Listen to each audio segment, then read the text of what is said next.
Hey guys! Welcome to my channel. So for today's video, ituturo ko naman sa inyo kung bakit kailangan paghiwalayin yung personal budget dun sa business money.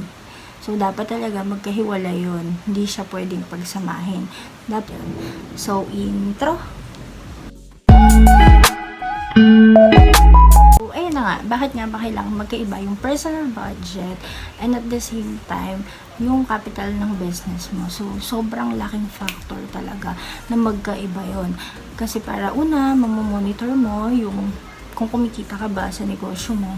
And pangalawa, para mas maayos ka makakapag-ROI. Okay? Sa next video, sa susunod, is i-explain ko na lang din kung ano yung ROI. So, yung meaning pala nun is return of investment. So, kailangan talaga magkaiba yun para mas ma-monitor mo yung kita mo sa negosyo mo. Pag pinagsama mo kasi yun, ang gulo-gulo, hindi mo makikita kung kumita ka ba talaga sa negosyo mo. Kasi pagka hindi ka kumita, so itigil mo na. Huwag ka nang magpatuloy dun sa business na ginagawa mo kasi hindi ka naman kumikita. Pwede naman kasing mag-trial and error. Hindi naman kailangan i-push mo nang i-push yung negosyo mo kung hindi naman magkiklik sa'yo. So, kailangan, pwedeng trial and error.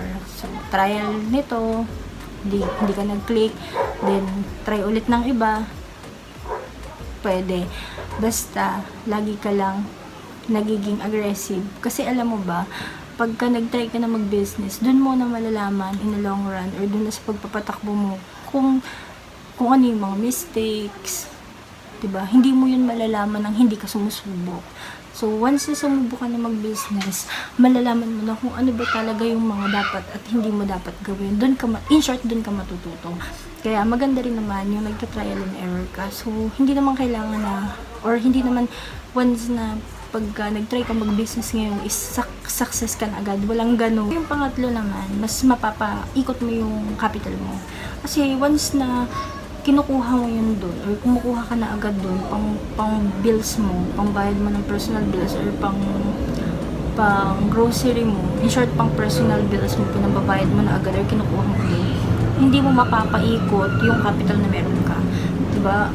Ang mangyayari kasi niyan, pag hindi mo napaikot, parang ka agad na bankrupt. Wala na, hindi ka na papatuloy. Ayun kasi yung factor talaga sa pagnenegosyo. Kailangan mo ituloy-tuloy mo. Hindi man siya ganun kalakas or in demand sa customer mo. Minsan kasi talaga matumal.